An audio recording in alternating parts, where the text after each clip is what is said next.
변화하고 있기 때문에 그러한 변화하는 시장에서 제대로 된 투자를 해야 된다. 거기에서 어떤 투자를 해야 되냐고 하면은 우리가 봐야 될 투자가 이제 공격적인 투자. 어떤 투자예요? 기업의 가치 투자가 아니고요. 기업의 가치 투자가 아니고 어떤 투자냐고 하면요.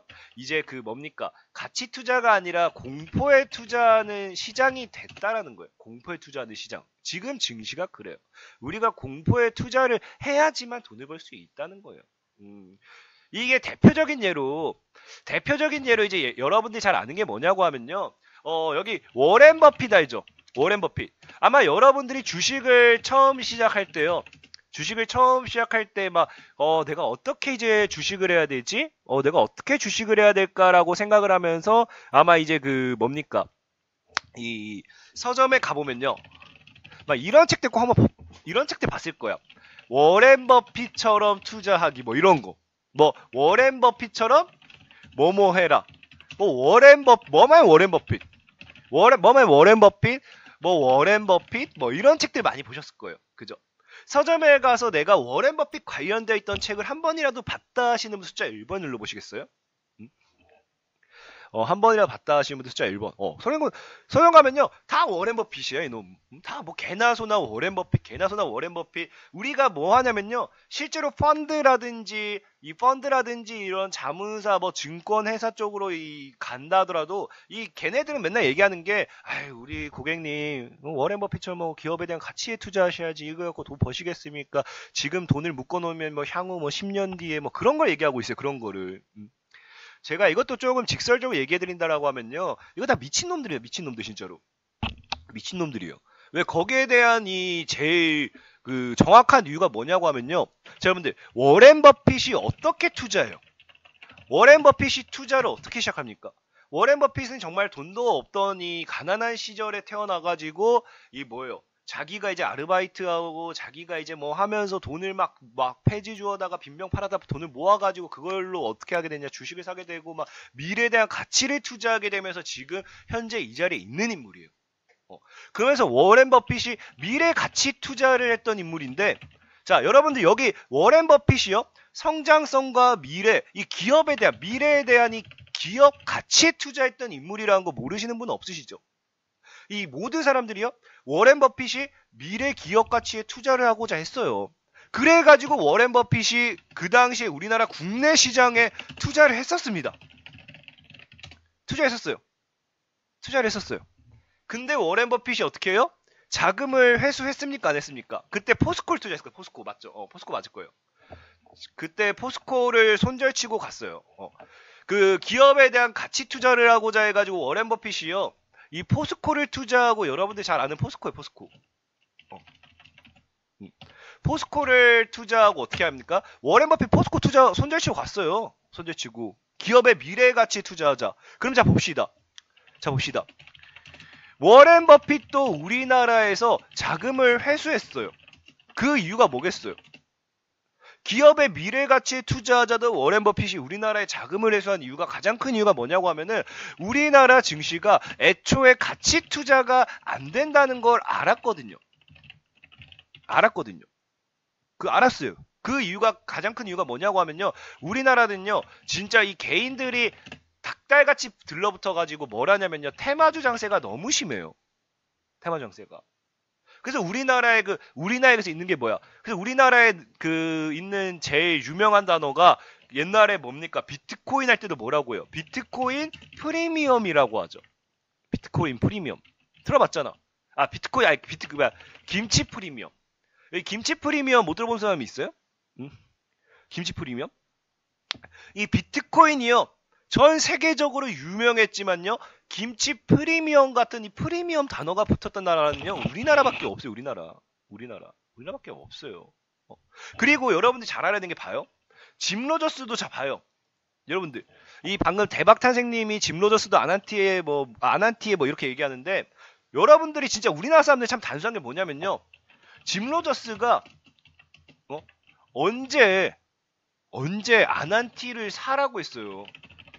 아난티의 사회 이사로 됐다고 했지 언제 아난티를 사라 했고 언제 아난티에 투자를 하라 했습니까? 언제 여러분들에게 남북경협주를 사라고 했습니까? 뭐에 투자를 했어요? 북한에 투자하라 했지 언제 남북경협주에 투자하라 했어요? 따져보면요. 짐 로저스는 그냥 북한에 투자해야 된다라고 했어요. 북한에 투자해야 된다. 근데 뭐예요? 결국에 여러분들 뭐예요? 결국 여러분들 우리나라 시장은요. 애초에 가치 투자가 되지 않고요. 되지 않고 뭐예요? 시장의 변동성이 제일 큰 나라예요. 제일 큰 나라. 근데 이런 우리나라에서 지금 뭐 서점 가면요. 이 워렌 버핏처럼 투자하지. 이거 워렌 버핏처럼 투자하기 이거 외치고 있는 놈들은 진짜 미친놈들이에요. 워렌 버핏처럼 투자할 거면요. 그 뭐야 지금 이제 증권사 가잖아요. 증권사 가면요. 이 증권사 가면 이게 수수료가 좀 더 들지만 해외 주식이 있어요. 해외 주식. 해외 주식. 해외 주식을 사야지. 워렌 버핏이 우리나라에 투자하다가 투자를 떠났는데 워렌 버핏처럼 투자하기를 외친다? 이건 미친놈이란 말이에요. 미친놈. 제가 왜 기업 가치 투자라는 거 얘기도 이해됐잖아요. 그리고 여러분들이 제가 오늘 방송 시작해 좀 보여주고 싶은 게 뭐냐고 하면은 자, 여러분들 이 미래 가치 투자라는 건요. 결국에 기업의 성장성에 투자하는 거죠. 맞습니까?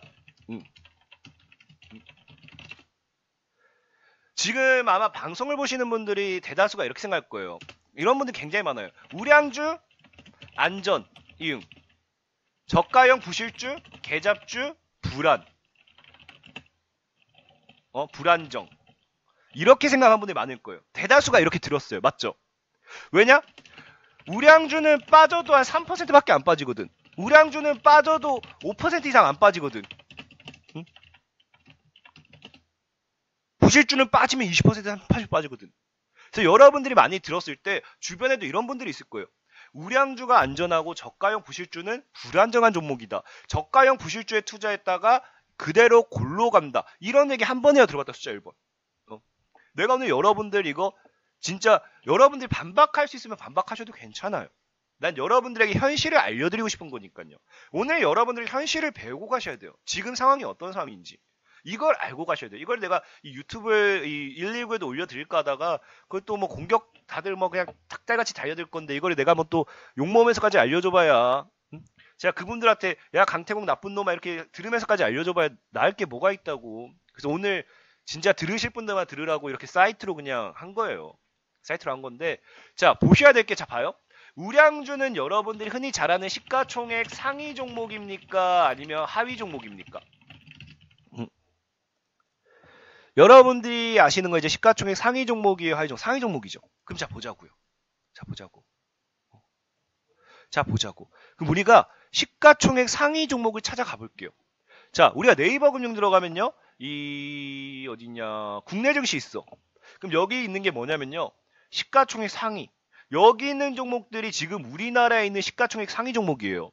최근에 삼성전자와 뭐 SK하이닉스, 삼성전자 우 얘네들은 반도체 시장이 가면서 함께 올라갔기 때문에 내가 안 볼게요. 자 봅시다. 여러분들이 아는 한국전력, 네이버, 포스코, 현대차, LG화 이런 애들 우량주 맞습니까? 우량주 맞아요? 뭐 LG화와 현대차 셀트리온 최근 제약 얘네 제약으로 올랐기 때문에 얘네 우량주에서 버리고요. 포스코, 한국전력, 네이버 우량주 맞죠? 최근에 이제 반도체로 올랐던 삼성전자, SK하이닉스, 삼성전자 우를 제외하고 볼게요. 자 우리가 LG화학을 봅니다. 자 LG화학 이거 와 잘 갔네 라고 표현할 수 있겠죠? 야 LG화학 잘 가고 있네 40만원. 자 우량주는 역시 잘 올라가잖아 라고 생각할 수 있어요. 여러분들 볼게요. 우량주 2010년 고점 대비 마이너스 70% 찍었어요. 그리고 지금 10년이 지난 지금 아직도 마이너스 35%예요. 이 자리에서 매매를 진행하신 분들은요. 지금 뭐예요? 5년이 지난 시점에서 마이너스 70%를 찍었고요. 10년이 지난 지금 아직도 뭐예요? 마이너스 35%예요. 이게 여러분들이 알고 있는 우량주의 안전함입니까? 10년이 지났더니 마이너스 35%. 웬만한 부실주는 잡아도 10년이면 뭐랑 겪고도 갔겠다. 그 현대차 볼까요? 자 현대차 봅시다. 현대차는 10년이 지난 지금 몇 퍼센트까지 빠져? 마이너스 63%. 현대차는 10년이 지난 자동차 미래에 투자했던 사람들은 지금 10년째 지금 마이너스 60%예요. 마이너스 60%예요. 마이너스 60%. 보이시죠? 제가 지금 뭐 종목을 제가 그냥 그 빠진 종목을 얘기하는 게 아니라 여러분들이 흔히 잘 알고 있는 우량주라고 생각하시는 시가총액 상위 종목만 갖다 드린 거예요. 우리나라에서 제일 시가총액 상위 종목만. 내가 지금 없는 종목을 얘기한 게 아니죠? 내가 빠진 종목만 얘기한 게 아니라 시가총액 상위 종목이에요. 상위 종목. 상위 종목. 아까 이제 우리 워렌 버핏 씨가 손절치고 가는 포스코. 워렌 버핏 씨도 손절치고 갔다는 포스코 볼게요. 포스코는 지금 2006년도에 최고점 찍고 이때 2006년도에 만약에 샀다고 하면요. 2009년도에 본전도 못 먹고요. 지금 이제 얘도 2006년 13년이 지난 지금 마이너스 65%예요. 근데 이게 중요한 게 뭐냐고 하면요. 13년이 지난 지금 본전이라도 왔으면 나는 얘기를 안 해요. 13년이 지났지만 뭐예요? 마이너스 63%라는 거예요. 본전에도 왔으면 나 얘기도 안 하죠. 13년 동안 여러분들이 뭐예요? 우량주는 괜찮아, 안전해라고 해서 뭐예요? 존버 정신으로 버텼더니 마이너스 60%인 게 뭐예요? 포스코. 그럼 한국전력. 한국이라는 이 대단한 이름을 붙이면서 이거 투자할 때요. 아마 대다수가 아마 그런 생각했을 거예요. 한국전력인데 이런 종목을 손실보고 나올까? 한국전력인데 이런 종목 손실보고 나올까? 한국전력이 지금 뭐예요? 이 당시 고점 올라갔던 사람은요. 4년째 마이너스 60%, 5년째. 5년째 마이너스 60%. 그나마 이때 있었던 사람이요. 여러분들이 좋아하는 우량주 볼게요. 여러분 우량주 1999년에 투자했습니다. 1999년도. 내가 1999년도에 투자했더니 30% 수익 보기 위해서 몇 년 걸렸어요?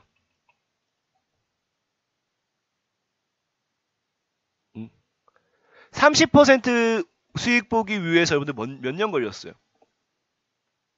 16년 걸렸어요. 제가 여러분들에게 소개해드린 테마주 같은 경우는 하루면 20%, 일주일이면 30% 가는데 AP 시스템 그런 거 테마주 잡으니까 뭐예요? 그렇다고 AP 시스템이 엄청난 개잡주도 아니에요. 개잡주도 아니에요. 그냥 테마로 올라가는 적당한 종목들, 저가형 스몰캡 종목들, 중소기업들, 그런 것들. 어때요? 한국전력을 그나마 30% 수익 보는데 16년 걸렸어요? 16년 반에 30% 수익 봤다고 괜찮아요. 괜찮은데 여러분들 16년 동안요. 이 마이너스 60% 갔다가 본전됐다가 마이너스 60% 갔다가 이 고통은 어떻게 감수할 거예요? 이때마다 뭐 사람 사이코패스 되는 거 이거 뭐야? 계속 살 때마다 이 급락하는 거 이거 어떻게 감당할 거예요 이거? 감당할 수 있어요? 여러분들 이거 감당할 수 있습니까? 이거 이때 내가 10년 동안요. 10년 동안 마이너스 60% 가가지고 내가 진짜 골병 들어 죽겠는데 6년 뒤에 16년째 내가 30% 수익 봤다고 이거 기분 좋을 것 같아요? 절대 아니에요. 오히려 내가 이 병원비가 더 나올걸요. 스트레스 받아가지고 내가 진짜로 나 잠도 못 자가지고 막 그 병원에 실려가고 그게 더 나올 거예요.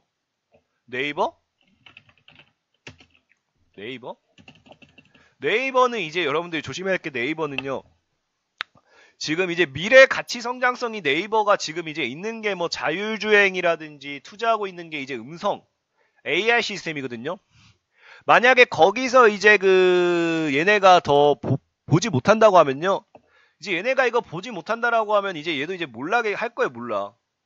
자율주행 시장에서 이제 얘네가 AI 시장에서 살아남지 못하면 얘네가 더 이상 뭐예요? 몰락해야지. 근데 지금 차트가 지금 몰락하는 차트죠? 우량주인데도 몰락하는 차트 만들고 있네. 무너지면 위험해요.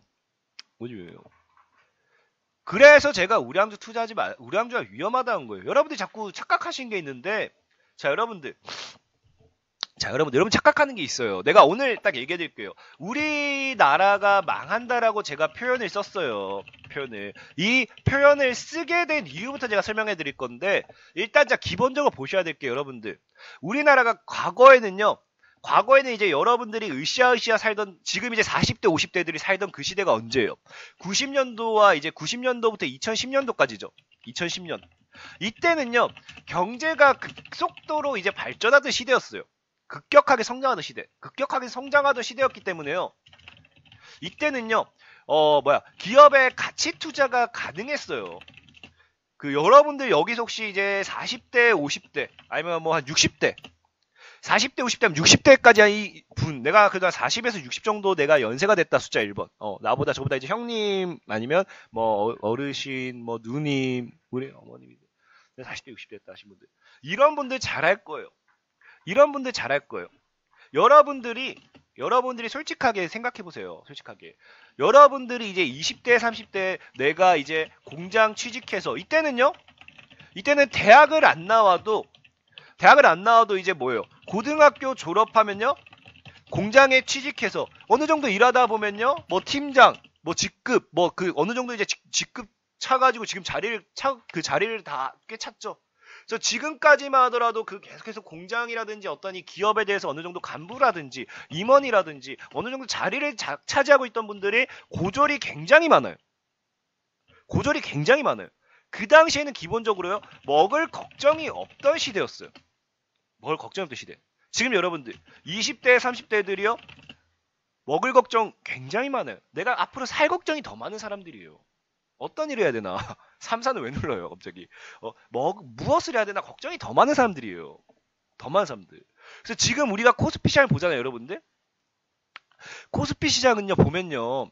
자 여러분들 봐야 될 게 자 코스피가 지금 보면요 여러분들 딱 나오잖아. 여러분들 코스피가 계속 성장했다고 하죠. 이때 코스피가 급격하게 성장했어요. 이때가 뭔지 아세요? 이때 여러분들이 알아야 돼요. 이때 시장이 왜 상승했는지를 알아야 돼요. 알아야 돼. 일단 잘 봐요 여러분들. 지금 이때는요. 코스피가 상승했던 이유가 제약의 대파동이 나왔기 때문이에요. 그러니까 실제로 이 코스피의 상승폭이 2017년도, 2018년도 코스피의 상승폭이 뭐였냐고 하면요. 이게 지금 기업의 가치 투자 때문이 아니라 흔히 여러분들이 잘 아는 이 제약 때문이에요. 제약 때문에. 제약주도 얼마나 기업 쓰레기들 많은데요. 연간 영업이익을 100억도 못 내면서 적지 않아 그렇게 되면서 뭐예요? 막 10만원, 20만원 막 날라가고 제약주들도 쓰레기 기업 정말 많아요. 기업의 실적 때문이 아니라 제약주들이 끌어올린 파동이 이때 이거였어요. 그리고 2012년, 2016년, 2017 이때는 뭐예요? 경제가 정체되기 시작했고요. 경제 정체기. 그리고 이때가 뭐였냐고 하면요. 이 급격한 성장에 있었을 때 뭐가 있었냐고 하면 이때요. 우리나라 미래 가치를 투자했던 외국인 자금이 엄청나게 들어왔어요. 외국인 자금. 그때가 뭐였냐고 하면 여러분 흔히 잘하는 뭐예요? IMF. 언제 터져요? IMF 여러분들 몇 년도에 터졌습니까? 우리 다 IMF 경험했잖아요. 여기 IMF 모르고 자란 사람이 있어요. 여기 뭐 초등학생 없을 거 아니에요. 뭐 중학생 없을 거 아니에요. 중학생도 알지 않을까요? 응? 응?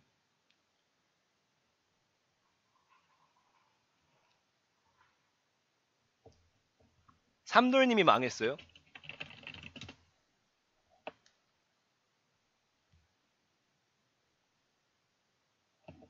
이제 1997년도죠.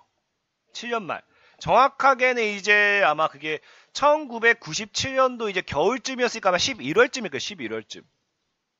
그래서 이때 IMF가 터지고 이게 어느 정도 이제 진화가 되고 이제 그 뒤에 뭐예요?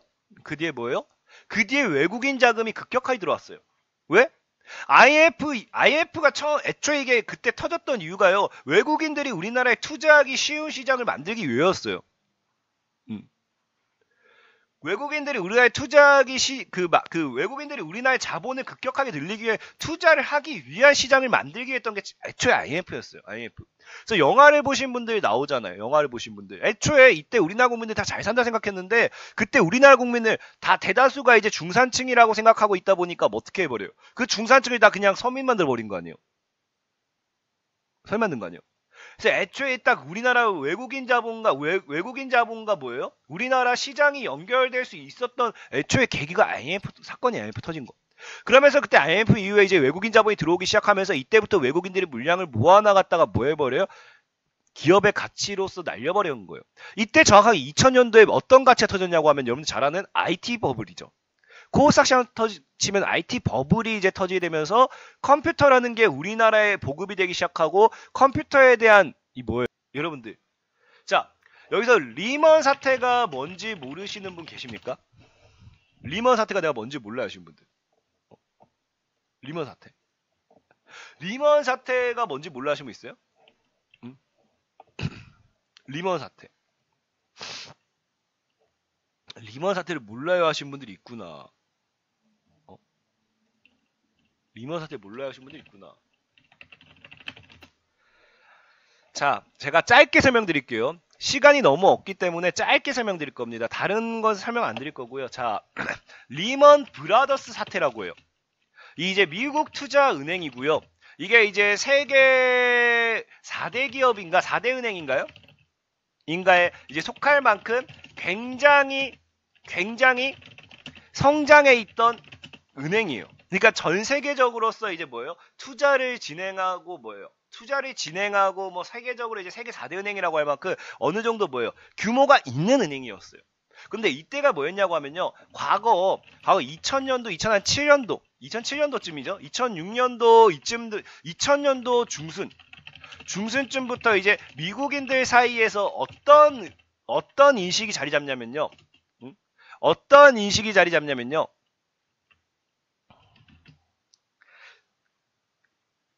못해도 내 집은 가져야 된다. 요즘 우리나라 마인드죠. 내 집은 가져야 된다라는 마인드가 급속하게 이제 퍼지기 시작하면서 그 당시 미국 부동산 시장이 엄청나게 성장했어요. 근데 중요한 거는 자, 미국은요. 우리나라처럼 사람이 작지 않아요. 사람이 굉장히 많아요. 근데 어떤 게 생기게 되면요. 수요는 굉장히 많아요. 공급도 적당히 따라오고 있어요. 그리고 대기 수요자가 있어요. 대기 수요자. 대기 수요자는 뭐라고 할 수 있냐면요. 이 공급 물량도 있고 수요에 대한 이 기대감, 수요에 대한 욕심도 있어요. 하지만 뭐예요? 내가 능력이 되지 못해서 못 사는 사람들. 돈이 없다든지요. 기본적으로 뭐 직장이 없다든지요. 뭐 그러다 보니까 능력이 되지 못해서 집값을 사지를 못해요. 근데 이 당시 리먼 브라더스 투자 은행이 뭐였냐면요. 굉장히 공격적인 성향이었어요. 공격적 성향. 이때 얘네가 어떤 도박을 했었냐고 하면은 자, 제가 아까 뭐라 했어요? 대기 수요자가 적다 했습니까? 많다 했습니까? 대기 수요자가 굉장히 많았어요. 그러니까 집을 사고 싶은데 돈이 없어서 집을 못 샀어요. 돈이 없어서. 내가 능력에 대해서 은행에서 대출을 안 해줘요. 그럼 내가 이 많은 수요자들에게 대출을 해준다라고 하면요. 그 이자가 어마어마할 거 아니에요. 얘네가 그걸 생각한 거예요. 그래. 어차피 얘네 집을 사게 되면 집을 담보로 우리가 걸면 되니까 얘네가 못 갚으면 그 집 우리 거 하면 되지. 그러면 집을 담보로 얘네 그냥 기본적으로 뭐 다 소득 이런 거 신경 쓰지 말고 대출을 해주자. 얘네한테 이자만 떼먹어도 엄청난 이득이다라고 생각을 해가지고 얘네가 뭐 하냐고 하면요. 그 대출 규제를 완화시켜버려요. 기존에는 뭐 직장이 없어서 대출 못 받았다면요. 직장이 없어도 괜찮아. 대출할 수 있어. 그냥 완전히 그냥 여러분들 지금 뭐예요. 그 제1금융권에서 사채를 쓰듯이 사채가 쓸 수 있는 그런 기준을 갖다가 제1금융권에 써버린 거예요. 그런 걸 써버린 거예요. 그런 거를. 그러니까 어떻게 돼요, 여러분들? 자, 대기 수요자가 굉장히 많았어요. 굉장히 많은데요. 한 번에 얘네가 이제 수요 물량으로 들어오니까 부동산 시장은 더 폭등할까요? 아니면 빠질까요? 대기 수요자가 이 모든 사람들이요. 리먼 브라더스 투자은행에 가가지고요. 지금 돈을 빌려가지고 다 수요로 돌아서 버려요. 다 투자를 해요. 다 투자. 엄청난 폭등을 해요. 그러니까 미국 정부에서 뭘 해버리냐고 하면은 이거를 막아야겠다. 부동산 시장이 너무 커버리다 보니까 미국 정부가 대책을 내놓은 게 금리 인상이었어요. 금리 인상을 강행해버려요. 금리 인상을. 그러니까 여기서 문제가 생긴 게 아까 자 봐요. 대기 수요자들이 이 능력이 되는 애들이라 했어요? 안 되는 애들이라 했어요? 능력이 되는 애들이라 했어요? 안 되는 애들이라 했어요? 안 되는 애들이에요. 안 되는 애들이에요. 능력이 되지 않는 애들인데 얘네가 뭘 해버렸냐고 하면은 얘네가 이제 이자 갚을 능력이 안 돼. 그러니까 얘네가 이자 갚을 능력이 안 되니까 다시 집을 다 죄다 팔아버리는 거예요. 우리가 단타 치면 그렇잖아요. 순간 매수세 붙고요. 순간 매도세 붙으면요. 이때 이제 주가 폭락하죠. 부동산 시장도 그래요. 주가가 폭락하니까 어떤 결과가 나오냐면요. 내가 집을요. 5억을 빚을 내고 샀어요. 5억을 빚을 내고 샀는데 집값이 떨어지면서 이제 3억, 2억이 떨어져요. 떨어지니까 어떻게 되냐면요. 내가 5억의 빚을 냈더니 집을 팔아도 뭐예요? 2억밖에 안 남아. 그럼 이 2억을 은행에 갚아도 뭐예요? 내가 은행 빚이 3억이 남아요. 그러니까 여기서 사람들이 뭐 해버려? 그 많은 사람들이 뭐 해버리냐면 배째 나 몰라 배째 니네가 집 가져가 나 배째 나 파산 신청 나 못 갚아 파산 신청 다 한 거예요. 파산 신청. 그래서 이때 뭐냐고 하면요. 모든 이 은행에 빚을 졌던 사람들이 파산 신청을 해버리니까 어떻게 돼요? 파산 신청이 뭐 어떻게 돼요? 리먼 브라더스가 결국에는요. 얘도 파산 신청한 거예요. 얘도 터져버린 거예요. 근데 중요한 건 뭐라 했어? 리먼 브라더스가요. 아까 제4대 은행 중에 하나에 속했던 만큼 5대 은행인가요? 속했던 만큼 크다 했죠. 그럼 전 세계적으로 이 은행에 대해서 이제 은행에 대해서 뭐 투자를 했겠어요? 안 했겠어요? 투자했겠어요? 안 했겠어요? 끼고 있던 금융상품들이 굉장히 많았어요. 그러면서 여기서 같이 터졌던 게 뭐예요? 서브프라임 모기지 사태예요. 그러면서 굉장히 이거 파고 들면요. 결국에 이 미국의 부동산 시장 때문에 터졌던 게 이거예요. 그러면서 전 세계가 뭐가 되냐면요. 전 세계가 뭐예요? 이 리먼브라더스 은행 덕분에 투자 은행 덕분에 전 세계가 뭐가 나냐? 금융 위기가 와요. 금융 위기. 금융 대위기가 온다고. 이게 왔던 게 전 세계예요. 전 세계. 그래서 이때 전 증시에 대폭락이 나왔던 거예요. 대폭락이. 이게 여러분들이 알고 가야 돼. 그 당시 미국 시장이에요. 리먼 브라더스 사태. 근데 중요한 게 뭐였냐고 하면 여러분들 지금 이걸 왜 알고 가야 되냐면 중요한 게 뭐였냐고 하면은 그래서 이때 전 세계가 망할 뻔했어요. 진짜로. 금융 대위기가 오면서. 근데 이거를 어떻게 막았냐고 하면요. 그 당시 이제 미국 정부가 뭐 하냐면요. 눈에는 눈, 이에는 이, 부채는 부채로 덮어버린다. 빚은 빚으로, 돈은 돈으로 덮어버리자 해가지고 뭐 했냐고 하면요. 그 당시에 이제 돈을 막 찍어내요. 돈을 막 찍어내서 그 돈을 막 풉니다. 그래서 뭘 했냐면요. 부채를 부채로 막아버린 거예요. 부채를 부채로 막아버린 건데 중요한 게 지금 이게 그때는 가능했던 게 뭐였냐고 하면요. 여러분들 부채는 부채로 막는 게 가능했던 게 뭐였냐고 하면요. 여러분들 자 여러분들 2000년도 중반이에요. 2000년도 중반이에요. 전 세계가 성장하고 있던 시기입니까? 아니면 쇠퇴하고 있던 시기입니까? 전 세계가 성장하고 있던 시기예요? 전 세계가 쇠퇴하고 있던 시기예요? 전 세계가 성장하고 있던 시기예요. 특히나 신흥국 위주로의 성장성이 굉장히 뛰어났던 시대예요. 이 당시에 투자를 했었어야 돼요. 이 당시에. 굉장히 신흥국 위주로서의 성장이 뛰어났던 시대예요. 그러다 보니까 뭐였냐고 하면요. 부채를 부채로 막았어요. 결국에 쓸모도 없는 돈만 더럽게 많아진 거예요. 결국 쓸모도 없는 돈만 더럽게 많아져가지고 이거 그 당시에 뭐였냐고 하면요. 그냥 결국에는 얘네들도 뭐 어쩔 수 있나요? 이 부채를 막아버린 부채 가지고 뭐였냐면요. 투자할 곳은 많으니까 결국에 신흥국 위주로 투자를 그냥 해버린 거예요. 그 신흥국 위주로 자금을 다 집어넣어 버린 거예요.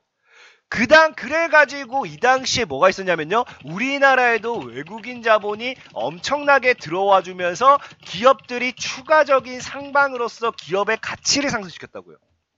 기업의 가치를. 이거를 알고 가야 돼요. 그래서 이 당시에 뭐가 나왔냐면요. IMF 시절 이후에도 외국인 자본이 급격하게 들어와줘서 뭐합니다. 외국인이 급격하게 들어와서 상승한다. 그 다음에 하락했다 또 뭐예요? 외국인 자본이 급격하게 들어오면서 상방으로 잡았던 거예요. 그 다음에 추가적으로 이제 우리나라에 외국인 자본이 들어올 이유가 없었기 때문에 뭐예요? 경제 침체가 시작됐던 거고. 그리고 이때는 뭐가 나요? 제약의 대파동이 났던 거고. 근데 최근 시장에서 이슈가 되고 있는 게 뭐냐고 하면은, 자, 여러분들. 자, 뉴스 보면요. 진짜 의미도 없어요. 미국이 금리 인상하기 때문에 그게 우리나라 경제에 우리 타격이다. 우리나라 외국인들 자본 이탈을 유도한다라고 해요. 이런 뉴스를 많이 보셨을 거예요. 봤죠? 나 이런 뉴스를 봤었다. 숫자 1번. 나 이런 뉴스 봤었어요. 이런 뉴스를 내보내는 놈들도 진짜 맞아야 돼요. 미친놈들이에요. 미친놈들. 이론은 맞아요. 이론은 맞아요. 지금 자, 왜냐고 하면은 이제 지금 미국이 금리 인상을 계속해서 감행하는 이유가 뭐냐고 하면은 아까 리먼 사태 때 돈을 풀었다 했죠. 자, 상식적으로 돈을 찍어내면요. 돈의 가치가 줄어들까요? 돈의 가치가 상승할까요? 돈의 가치가 상승할까요? 돈의 가치가 하락할까요? 돈의 가치가 떨어져요. 그래서 그 떨어져 있는 돈의 가치를 끌어올리고자 은행에다가 돈을 묶어버리면 어떻게 돼요? 돈이 이제 묶이기 시작하면서 돈의 가치가 상승해요. 그래서 그거를 이제 만들기 위해서 미국이 계속해서 뭐 하냐고 하면은 금리 인상을 이야기하는 거예요. 그래서 미금리 인상 이야기가 나오는 게 과거에 떨어진 돈의 가치를 올리기 위함인 건데요. 중요한 건 핵심이 뭐냐고 하면은, 자, 미금리가 인상되잖아요? 미금리 인상된다. 맞아요. 미국에서 뭐예요? 1,000만 원을 투자하면요, 이자를 2% 준대요. 연이자를. 우리나라에서 1,000만 원 투자하면요, 이자를 연 1% 준대요. 그럼 당연하게 미국에 투자하는 게 맞아요. 맞아요. 근데 중요한 게 이거예요. 자, 여러분들. 아무리 금리를 인상하면 뭐예요? 연 금리를 30% 준대요. 근데 내가 투자를 통한 이윤 창출이요, 연 60%가 예상이 돼요. 은행에 돈을 묶을 사람이 있나요? 은행에 돈을 묶을 사람이 있어요, 여러분들? 금리를 30% 주는데 내가 투자를 통한 이윤 창출이 60%가 예상돼. 아무도 은행에 투자하지 않아요. 오히려 60% 투자한다고. 그렇기 때문에 여러분들이 주식을 하는 이유도 그거예요. 왜? 주식을 하는 이유도 뭡니까? 은행 이자보다만 많이 벌자. 많이 벌자. 은행 이자만 보다만 많이 벌자잖아요. 주식을 하는 이유도. 그거예요. 실제로 미금리가 인상되기 때문에 외국인 자본 유출이 이어진다. 이건 미친놈이 나는 말이에요. 이건 미친놈이 나는 말이에요. 진짜로. 그냥 아무것도 모르는 놈들이 그냥 하는 소리예요. 왜 분석이라는 걸 못하니까. 실제로는 뭐예요? 실제로는 애초에 예정되어 있던 게 뭐냐? 우리나라가 더 이상 가치 투자를 할 수 있는 게 없어요. 아까 얘기했다시피요. 2000년도 초만 하더라도 자동차 산업도 성장했어요. 반도체도 성장했고요. 그 다음에 뭐예요? 조선소도 성장했어요. 그리고 아까 IT 산업이 반도체로 묶이겠죠? 성장했고요. 우리나라가 지금이요. 2000년도 초만 하더라도요. 기업의 가치 투자가 굉장히 많았고요. 성장성이 굉장히 뛰어났어요. 특히나 그 중에 뭐였냐고 하면 뭡니까? 한강의 기적이라고 할 만큼 우리나라가 뛰어난 성장성을 눈으로 보여줬어요. 그러니까 그 당시에 외국인들의 투자가 엄청나게 이어졌던 거예요. 근데 볼게요, 여러분들. 지금 솔직하게 내가 여러분들에게 물어볼까요? 우리나라가 더 이상 성장할 게 뭐가 있습니까? 물어볼게요. 우리나라가 더 이상 성장할 수 있는 게 뭐가 있어요? 나는 내가 친일파고 매국노고여서 얘기하는 게 아니라 나도 우리나라가 전 세계 1위가 됐으면 좋겠고요. 우리나라가 우뚝 서가지고요. 그 어떤 나라보다도 잘 살았으면 좋겠어요. 더 이상 성장할 수 있는 게 뭐가 있어요? 뭐가 있어요? 제약? 제약도 우리나라가 급격하게 성장할 수 있을까요? 난 제약도 어느 정도는 어렵다고 봐야 돼요. 제약이 성장하기 위해선 정부에서 어느 정도 규제 완화가 이어져야 되는데 지금 정부가 규제를 하고 있죠. 맞아요. 그나마 그래서 내가 수소차를 강조했던 게 뭐였냐고 하면은 우리나라가 지금 승부를 보고 있는 게 수소차예요. 수소차. 대북이 투자한다고 해서 우리나라 경제가 성장하겠습니까? 막말로 여러분들이 꿈을 꾸고 있는 게 있는데요. 자꾸 이상한 소리를 하는데요. 왜 내가 우리나라 애초에 남북경협주를 나는 싫어했고 남북경협주를 애초에 강조를 안 했냐고 하면요. 제가 남북을 여러분들이 강조했던 거는 뭐였냐고 하면은 작년 1월부터 4월이었어요. 작년 1월, 4월에 여러분들이 제약주 살 때 내가 남북경협주 추천했다가 살아있다가 많이 욕먹었어요. 결국에 300%, 400%다 갔지만 이제는 강조하지 않아요. 여러분들이 착각하고 있는 게 있는데요. 자, 북한이 경제 개발을 이제 하겠다고 하면서 이제 전 세계로부터 뭐예요? 시장을 엽니다. 시장 열어요. 그럼 그 북한 경제 시장에 우리나라 기업이 모두 다 가져갈 수 있을 거라고 어떻게 장담해요? 북한이 건물 하나 짓는데 그게 모두 다 우리나라 기업이 할 거라고 어떻게 장담합니까? 어떻게 장담해요? 북한 농업이 우리나라는요 지금 말이 뭐냐고 하면요 우리나라는 말이 지금 뭐냐고 하면 정확히 알아야 될 게 말이요 자금 지원이에요. 자금 지원을 한다고 하지 기업에 대한 투자가 아니잖아요. 그럴 거면 애초에 뭐예요? 기업에 대한 투자를 이어져서 그 기업이 뭐예요? 해당 국가로 가서 그 국가에 대한 뭐를 합니까? 분석 조사를 하게 되고요. 그리고 뭐 해야 돼요? 그 국가에서 어떠한 계획 진척이 나와야 돼요. 계획이 나와야 돼요.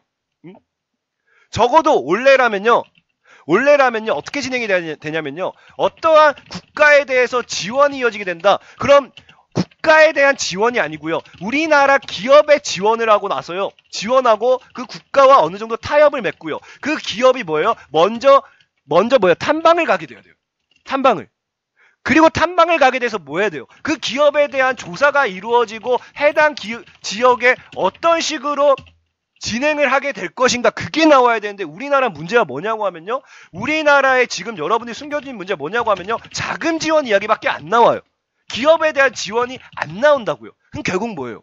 우리나라는 돈만 된다는 거예요. 그럴 확률이 굉장히 커요. 그래서 내가 남북 경협주를 단타로만 추천했던 이유 중 하나예요. 이랬죠. 그래서 남북 경협의 미래 가치를 보기가 힘들다는 거예요. 미래 가치 보기 힘들다는 게 그 이유예요. 그 이유. 미래 가치 투자라는 건요. 전 세계적으로 봤을 때 우리나라 기업이 성장할 수 있는 게 미래 가치예요. 우리나라 기업이 성장할 수 있는 게 미래 가치라고. 근데 아니잖아요. 아니라는 거예요. 이해됐죠?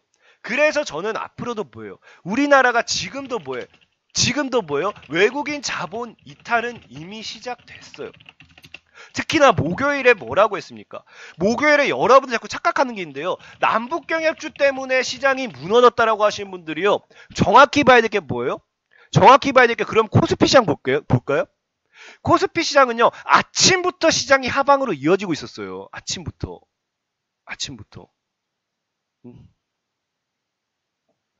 코스피 시장은 아침부터 하방으로 이어지고 있었어요. 원래 하방이었는데 이게 남북경협이었다고? 남북은 이때요. 이때.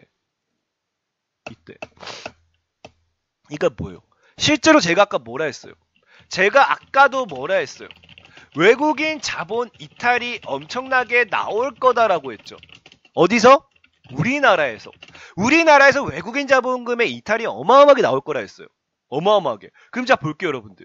분명히 여러분들 외국인 자본의 이탈에 대한 걸 제가 얘기해 드렸는데 분명히 제가 얘기했죠. 코스피 시장의 위험성에 대해서 얘기했는데 보세요. 왜 안 뜨니? 보세요. 직접 보세요. 매매별 종합.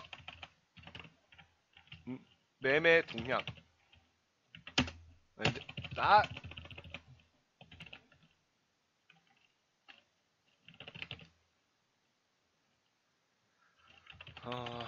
잠시만. 투자자 무슨 투자자더라? 투자자별 매매 종합이죠. 자, 외국인이 떠난 시장은 어디예요? 코스피예요. 외국인이 떠난 시장 코스피예요, 여러분들. 제가 얘기했죠. 외국인 투자가 무너지고 있다. 그리고 가끔 보면 이런 말을 표현하신 분들이 있어요, 여러분들. 이런 말 표현이 있어요. 전에도 누가 그러더라고요. 야, 강태공. 코스피가 상승한 게 몇십 년인데 무너지냐? 너처럼 투자하다 망한다라고 하던데 여러분들 주식이라는 걸 하게 되면요. 기본적인 추세라는 걸 배우게 돼요. 추세. 주가에 대한 추세. 내가 못 배운 사람 있습니까? 자, 내가 추세에 대한 거 상방 추세, 하방 추세. 자, 물어볼게요. 나는 주식을 하면서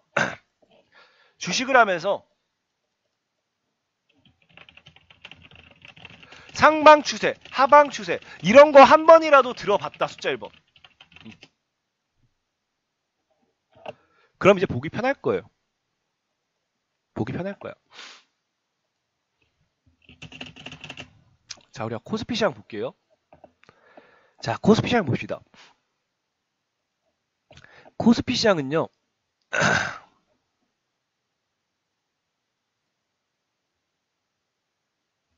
이게 대추세예요.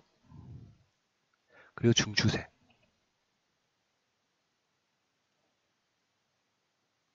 중추세. 자, 코스피 시장은 애초에 그냥 추세 따라 가던 시장이었어요. 추세 따라 이제 흘러가던 시장이었습니다. 추세 따라 흘러가던 시장이었어요. 시장. 그죠? 코스피 시장은 그냥 애초에 이런 자리도요. 상방 추세를 따라갔기 때문에 올라가던 시장이었어요. 근데 지금 우리가 일봉을 보게 되잖아요. 지금 일봉을 보게 되면 여러분들이 지금 중요한 게 뭐냐고 하면은 자, 추세에 대한 공부를 내가 했잖아요. 그럼 다 알 거야. 추세에 대한 공부하면 뭘 하게 되냐면요. 자, 이거를 좀 돌려볼게요.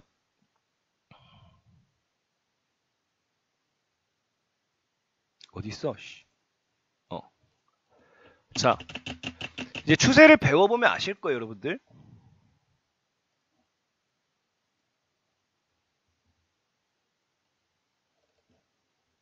자, 이게 대추세예요. 1900년도부터 이게 대추세예요. 보면 어떻게 된다 했어요, 아까 방금? 이거를 다시 거꾸로 돌렸을 때 그전엔 뭐예요? 추세 따라 간 거예요. 추세 따라 뭐예요? 코스피 시장이 추세 따라 무너질 때마다 뭐예요? 무너질 때마다 추세 따라 터치 반등 나왔던 거예요. 이해됐죠?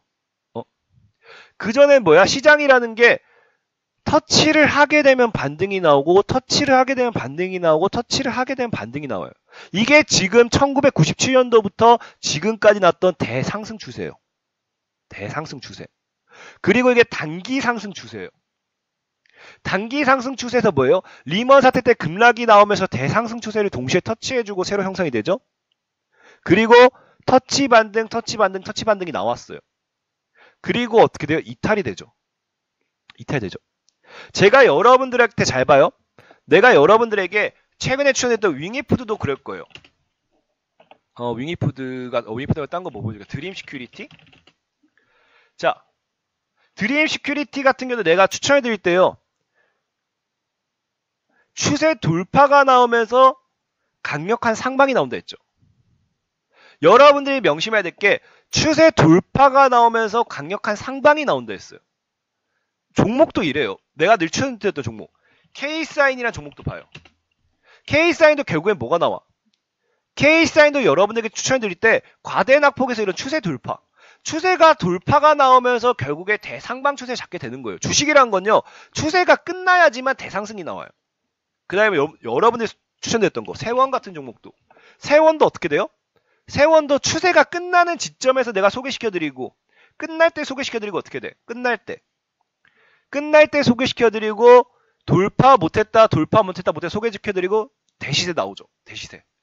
종목이 80% 100% 대시세가 한 건 결국에 추세를 돌파해줘야 돼요. 동방 같은 경우도 봐요. 동방 같은 경우도 결국엔 추세 돌파가 나와주고 상방으로 가는 거예요. 추세 돌파가 나와주고 상방. 그 다음에 뭐 이엔코리아 이런 거 내가 추천드린 거 다 얘기하는 거예요. 이엔코리아 이런 것도 이런 데 보면 뭐가 나오냐? 결국엔 추세 돌파가 나와야 돼요. 어디 갔어? 결국 얘네가 이런 고점 대비 연결세 추세 돌파가 나오면서 뭐 나와? 대상승이 나오는 거예요. 그럼 볼게요. 코스피 시장, 다시 그래야 되네. 자, 코스피 시장 아까 내가 뭐라고 했어? 코스피 시장 잘 봅시다. 자, 봐요. 얘를 거꾸로 볼 거예요. 자, 코스피 시장 다시 볼게요. 자, 뭐가 나왔어요? 돌파 못했어요. 뭐가 나왔어요, 여러분들? 돌파 못하다 뭐가 나와요, 여러분들? 돌파 못하다 뭐가 나와요? 뭐가 나와요, 여러분들? 돌파 못하다 뭐가 나와요, 여러분들? 돌파 나와요. 드디어 돌파 나왔어요, 돌파. 돌파 못하다 돌파 나온 거 아니에요. 돌파하면서 터치가 나오고 있는 거 아니에요. 그럼 이거 뭐가 나와요? 반등 이후에 뭐가 나온다? 올라간다고. 그럼 증시가 올라가는 게 아니죠. 내가 거꾸로 보기 했으니까 어떻게 돼요? 얘가 거꾸로 보기 한 거니까 어떻게 돼요? 흔히 주식에서 보는 하방 추세 돌파 위에 대상승 나오면요. 현재 구간까지는 열려있다 봐야겠죠. 그 제가 아까 뭐라 했어요? 아까 이거 또 대추세 연결하면 어디 나온다 했어? 여기 대추세 연결하면 어디 나온다 했어? 대략 1750포인트, 1500포인트 대략. 그래서 지금 코스피는 어디까지 열려있다고요? 1500포인트까지 열려있다고요. 차트적인 흐름만 봐도. 제가 우리나라 증시 하락을 이야기하는 이유를 알겠습니까? 지금 코스피 차트가 이거예요, 여러분들. 여러분, 저는 흔히 추세 돌파. 제가 코스피 하락을 예상하는 이유를 알겠어요, 여러분들? 제가 왜 시장의 하방, 왜 우량주 기업 가치 투자에 대한 하방을 얘기하는지 이해됐습니까? 이해했다, 숫자 1번. 제가 그래서 우량주 투자를 하지 말라고 하는 이유가 그거예요. 우리나라는 이제 미래 기업 가치 투자할 게 없다고요. 더 이상 미래 기업 가치 투자할 게 없는데 무슨 코스피를 찍고 있고 무슨 우량주를 투자하고 있습니까? 앞으로 우량주 시총이 더 빠질 거라고. 그 이야기예요, 그 이야기. 제가 그 이야기만 하루 종일 계속 하는 거예요. 그래서 내가 뭐야? 우량주에 투자를 하지 말라는 거예요. 그렇다고 해서 우리나라 증시가 무너지느냐? 우리나라 증시는요, 절대 못 무너져요. 못 무너져요. 전 세계적으로 외국인들이 여행을 가게 되면요, 돈 있는 사람들이 꼭 하는 게 뭔지 알아요? 돈 있는 사람들도 꼭 하는 게 뭔지 압니까? 마약이요. 왜 중독돼요? 마약이 중독되는 이유는요, 마약이 중독성이 있기 때문이에요. 중독성. 마약에 중독되는 이유는 중독성이 있는 이유. 그렇기 때문에 돈맛을 하는 사람은요, 돈맛을 잊지 못해요. 그래서 하는 게 뭐예요? 도박이에요. 도박이에요. 도박. 그래서 해외여행 가면 찾는 게 카지노 같은 거죠. 도박이에요. 도박. 근데 뭐냐고 하면요, 전 세계에 인식되어 있는 우리나라 증시가 어떤 인식인지 여러분들 아십니까? 전 세계에 인식되어 있는 우리나라 증시의 인식은요, 철저하게 도박장이에요. 도박장. 우리나라만큼 도박 시장이 없어요. 그래서 우리나라는 뭐예요? 우리나라 그래서 주식시장은요, 망하지는 않을 거라는 거예요. 왜? 도박장이기 때문에 이를 찾는 사람들이 굉장히 많거든요. 그게 뭐예요? 그게 제가 여러분들에게 강조드리는요, 테마주란 거예요. 테마주의 중요성이란 거예요. 중요성. 우리나라가 얼마나 미친 나라예요, 여러분들. 여러분들 상식적으로 생각해 볼래요? 인디에프란 종목이요, 상한가 랠리를 갔을 때 뭐예요? 힐러리 관련주로 엮였는데요. 이 회장놈이 인디에프가 아니죠. 힐러리랑 악수 한번 했다고. 아니, 막말로 이 힐러리가 악수해달라는데 그러면은 이거 뭐야? 그 뿌리 쳤다가 어떤 뉴스를 탈라고? 응? 힐러리 인성 논란. 악수 거절. 악수 한번 했다고 힐러리랑 친하다고 힐러리 관련주 못 껴요. 우리가 대통령 선거를 코앞에 두면요, 뭐하냐고 하면은 그놈 동문이라고 해서, 지역 동창이라고 해서 친하다고 관련주로 엮여요. 내가 물어볼까요? 동문이면 다 친해요? 제 고향에는요, 친했던 친구가 있습니다. 여자 한 명 때문에 같은 여자 두고 싸우다가 두 놈이 원수 됐어요.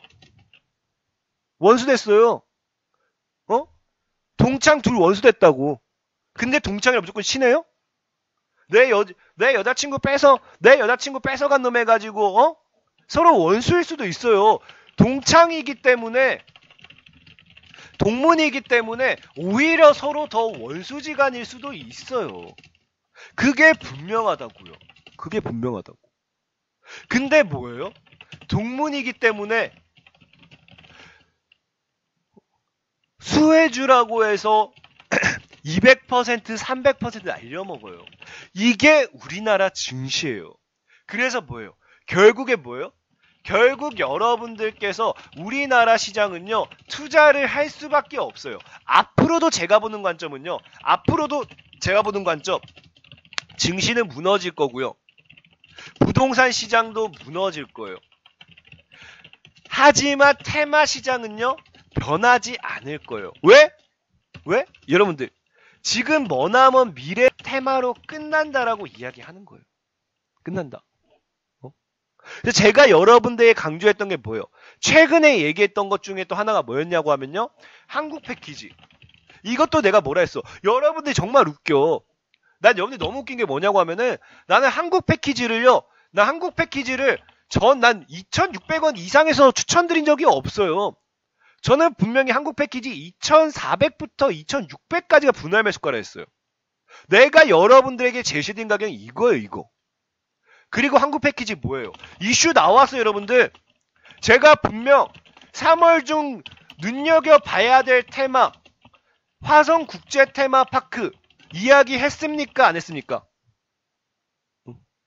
내가 이야기했어요, 안 했어요? 화성국제 테마란 파크, 테마 이야기했어요, 안 했어요? 했다 숫자 1번.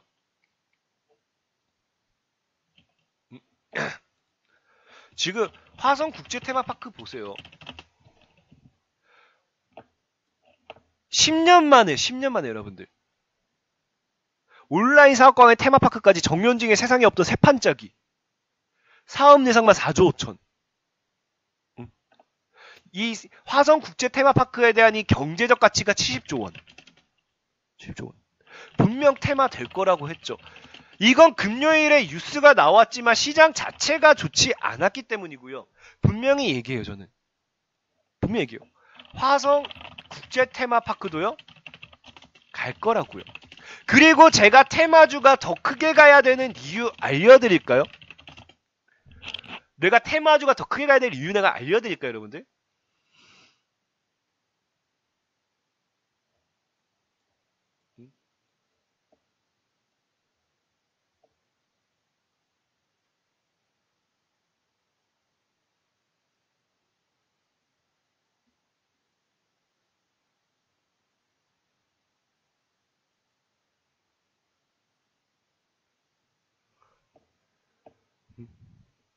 테마주들이 왜 급등해야 되는지 내가 알려드릴까요, 여러분들? 여러분들, 결국에요, 테마주가 크게 가기 위해서는요, 오로지 작업만 가지고 될 것 같아요?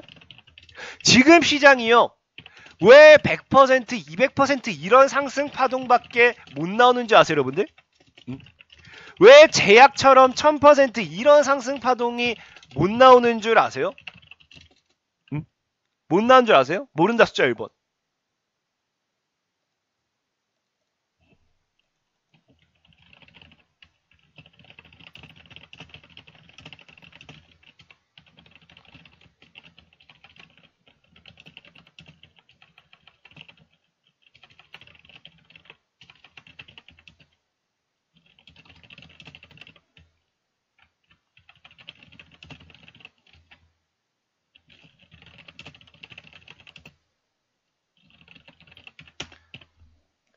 자, 여러분들, 세력들이 작업하는 테마주들이요, 대다수가 저가형 스몰캡 종목일까요? 아니면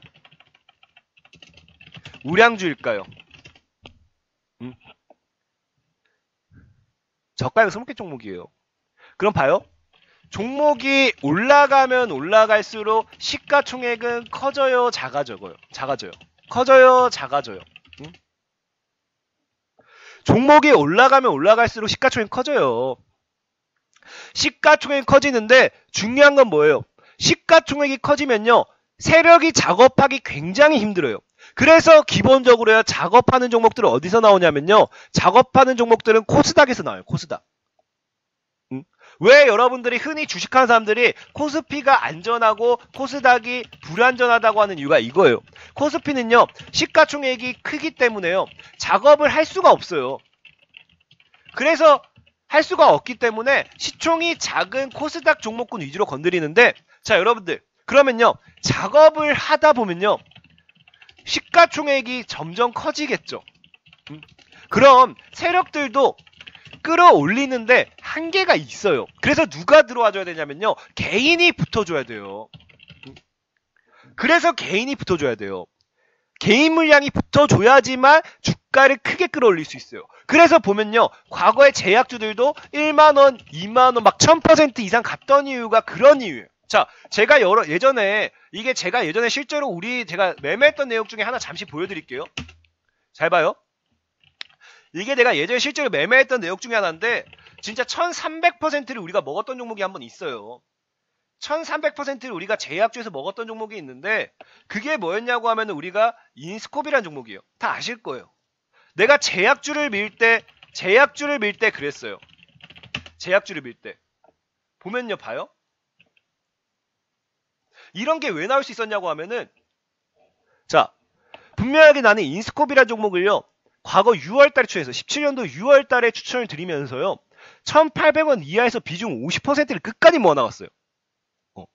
끝까지 모아나가가지고 언제부터 팔았냐면요, 난 1월, 2월달 샀어요. 1월달에도 2200원 이하 세외로 신규 사라고 30% 사라고 총 50% 예정 12월달, 1월달 사고 3월달 이후에 매도를 때렸어요.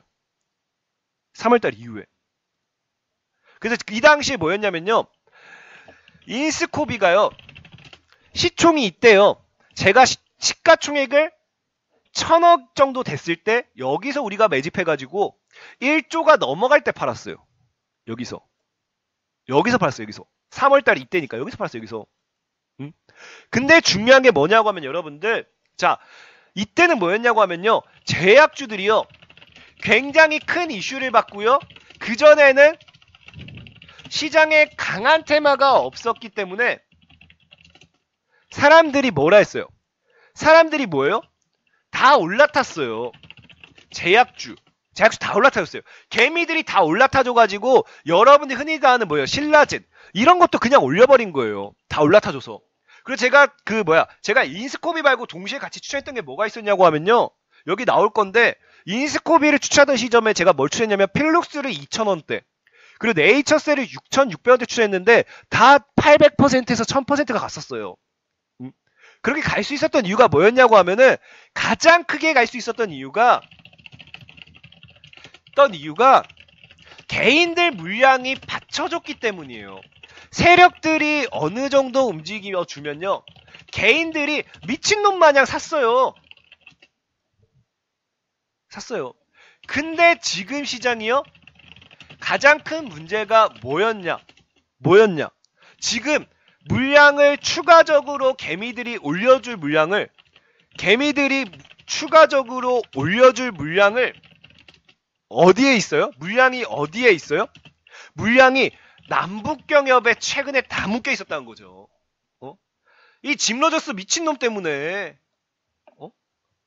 짐로저스도 뭔 얘기? 아니, 짐로저스도 근데 웃긴 게요, 근데 아난티에 투자한다고 한 적은 없어요. 북한에 투자해야지 이야기하면서 아난티의 사회이사가 된 거지, 아난티에 투자한 적은 단 한 번도 없어요.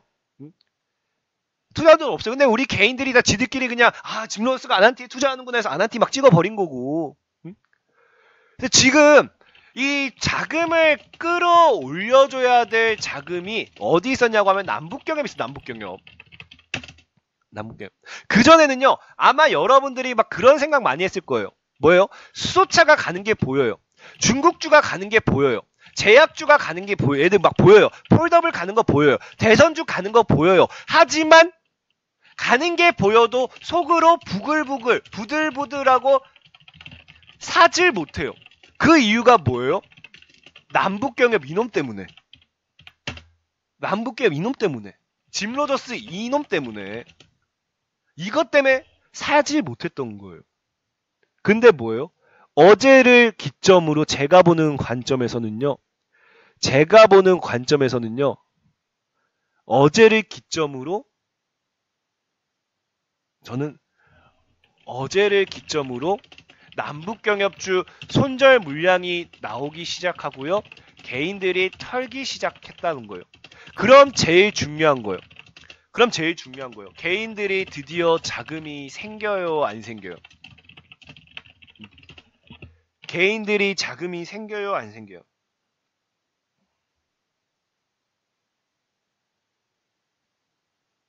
음? 음?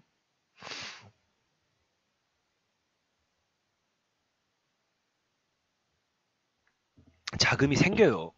개인들이 자금이 생겨도 여러분들이 자 봐요. 착각하는 게 개인들이요. 현금 확보하면요. 진짜 여러분들이 너무 단순한 게 내가 주식에 쓰디쓴 경험을 했구나. 돈을 주고도 배우지 못할 것을 내가 이번 기회에 배웠구나 하면서 씁쓸하구만 하고 증시를 떠날 것 같아요? 응? 개인들이 이러면서 증시 떠날 것 같아요, 여러분들?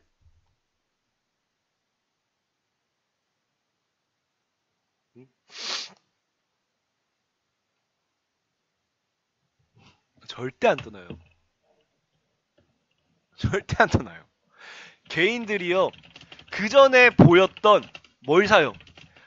대선주 갈 것 같았는데, 폴더블 갈 것 같았는데, 중국 갈 것 같았는데, 수차 갈 것 같았는데, 이걸 사기 시작할 거라고. 그래서 이번에 새로운 테마가 눈에 들어오잖아요? 분명 크게 갈 거라 난 봐요. 나는 내가 보는 거는요, 이번에 새로운 테마가 눈에 크게 갈 거라 봐요. 그래서 내가 보는 게, 제가 여러분들한테 한번 강조했던 게 있을 거예요. 경제 대책, 친환경 에너지 대책 관련된 이 발표가 있을 거다. 이거 조만간 있을 것 같아요. 근데 이걸 통해서 수소차가 얼마나 크게 갈지는 모르겠어요. 다시 크게 갈지 모르겠어요. 어쨌든 이번 연도에 수소차는 갈 거니까 눈여겨봐야겠죠. 하지만 지금 봐야 되는 테마가 있다고 하면요. 분명히 말했다시피 화성 국제 테마파크 이건 봐야 돼요. 10년이라는 시간 동안 무산되고요. 2번이나 실패했어요. 이번에 승부 던진 게 뭐냐? 자, 문재인 정부가 지금 해결하지 못한 게 뭘까요? 문재인 정부가 지금 해결하지 못한 게 일자리예요, 일자리. 삼성전자한테 한번 지고 갔던 이유도 삼성전자에 대한 일자리 관련 투자 때문이에요. 근데 화성 국제 테마파크를 통해 가지고 우리가 예상할 수 있는 일자리가 11만 명. 일자리 창출과 뭐예요? 70조 원에 달하는 경제 가치예요. 테마파크. 분명 이거에 대한 이슈가 한번 나올 거라 보고 있어요. 그래서 저는 화성 국제 테마파크는 분명 이슈 나올 거라 보고 있고요. 그리고 이번에 보고 있는 게 중국주들. 분명히 내가 강조했던 게 있죠. 중국주들은 작업을 하기 위해서 태어난 종목이라 했어요, 여러분들. 자, 여러분들 내가 물어볼게요. 중국주가 그렇게 쓰레기면요. 상식적으로 여러분들 중국 기업이 그렇게 쓰레기면요. MSCI에 중국 A 증시가 편입된다고 해서 한국에 투자한 얼마요? 한국에 투자한 10조인가요? 4조인가요? 7조인가요? 17조인가? 한국에 투자한 10조가량의 자금을 여러분들 회수하겠습니까? 상식적으로 보세요. 중국이 그렇게 개쓰레기 같은 기업이면요, 여러분들, 중국 A 증시에 편입되어 있는 우리나라, A 증시 편입돼서 우리나라에 투자한 4조를 가져가겠어요? 가져가서 중국 투자하겠습니까? 안 해요. 중국 증시는 실제로 작업을 하기 위해서 태어난 종목이에요. 그래서 저는 이번 연도에 여러분들, 지금 시진핑 방안이요? 북한 때문이 아니라도 분명 이루어질 거라 보고 있어요. 북한 때문이 아니라 하더라도 나는 시진핑 방안은 분명히 이루어질 거라 보고 있습니다. 분명해요. 이제 조만간 뭐예요? 중국과 미중 무역 협상도 이제 조만간 끝나겠죠. 저는 분명히 여러분들에게 크게 제시를 해드린다고 하면요.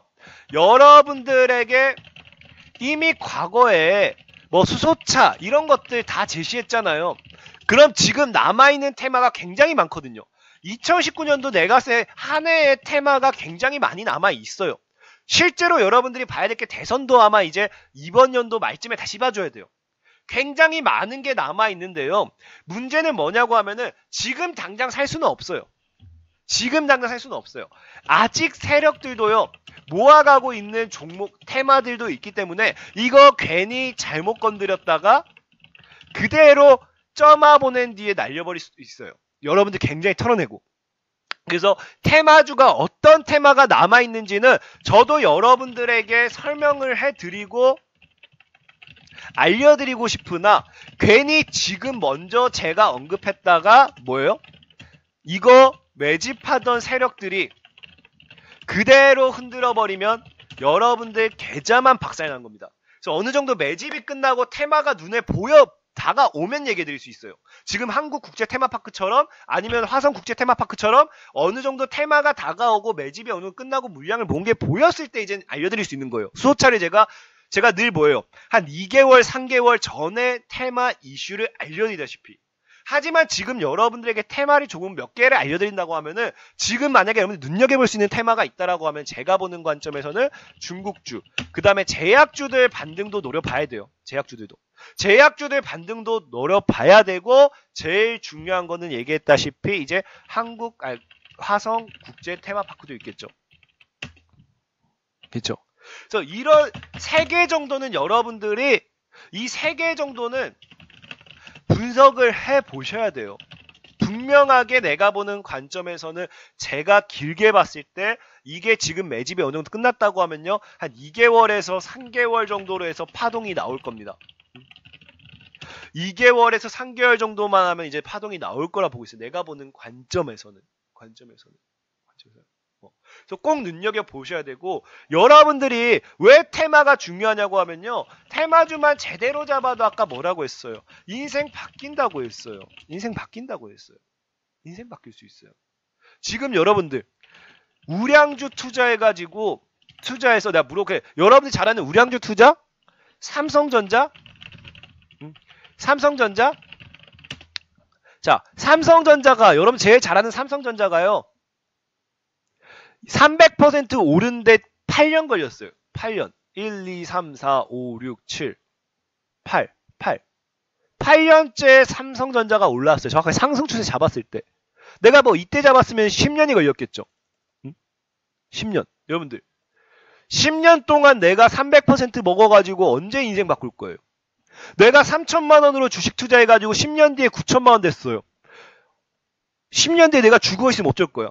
우리 아들 결혼자금 10년 뒤에 9천만 원 가지고 무슨 요즘 결혼을 시켜줘요. 9천만 원 가지고 아파트도 못 사줘요. 노후 자금을 어떻게 내가 10년 뒤에 노후 자금 마련하려고 주식 투자하고 있는데 10년 뒤에 내가 이미 돈 써야 되면 어떡해? 내가 이미 죽으면 어떡해? 우량주의 미래는 너무 뻔하다는 거예요. 여러분들 이 지금 100세 시대? 내가 분명히 말씀드릴까요? 100세 시대? 100세도 못 살 수도 있어요. 내가 당장 1년, 2년 뒤에 죽을 수도 있는데 10년 뒤에 300% 갈 삼성전자가 더 중요하냐 이 말입니다. 무슨 말인지 됐어요?